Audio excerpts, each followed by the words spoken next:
मन सतत अस्वस्थ असतं, स्वामींचा एक मार्ग तुमचे जीवन नक्की बदलेल. स्वामी म्हणतायत, सगळं काही असूनही मन आतून एवढं अस्वस्थ आणि रिकामं असं का वाटतंय? पैशाची कमी नाही, घरात सगळी सुखे आहेत, तरी रात्रीची शांत झोप नाही.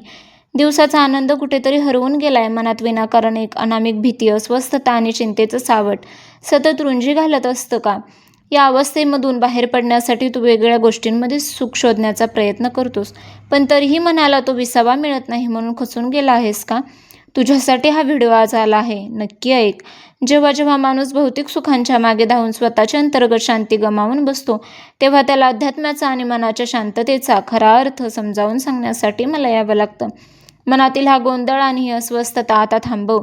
शांत चित्ताने ऐक. आज तुझा हा स्वामी तुला मनाचा खरा विसावा कुठे आहे हे सांगत आहे. माझ्या शब्दांवर विश्वास ठेव, भिवू नकोस, मी तुझ्या पाठीशी आहे. तू नेहमी विचार करतोस की अजून जास्त पैसा मिळाला, मोठे पद मिळाले किंवा इच्छा पूर्ण झाल्या की मन शांत होईल. पण वेड्या, इच्छांची भूक कधीच मिटत नाही. एक इच्छा पूर्ण झाली की मन दुसऱ्या इच्छेच्या मागे धावायला लागते. हे चक्र कधीच संपत नाही. मनाची शांती ही बाहेर कुठल्या वस्तूत, माणसात किंवा पैशात नसते.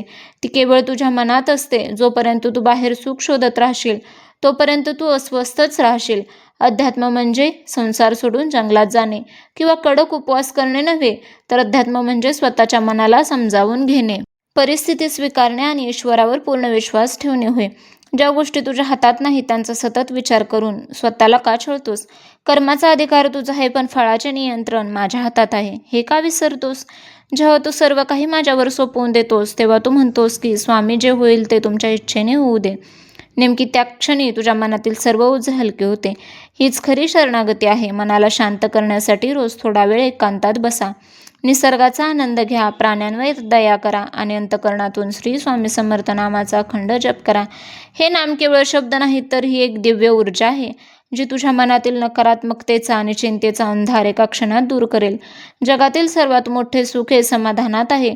तुझ्याकडे आज जे आहे त्यात आनंदी राहायला शिक. उठ, आता चेहऱ्यावर एक सुंदर प्रसन्न हसू आण आणि आजचा हा दिवस चिंतेमध्ये वाया घालवू नकोस.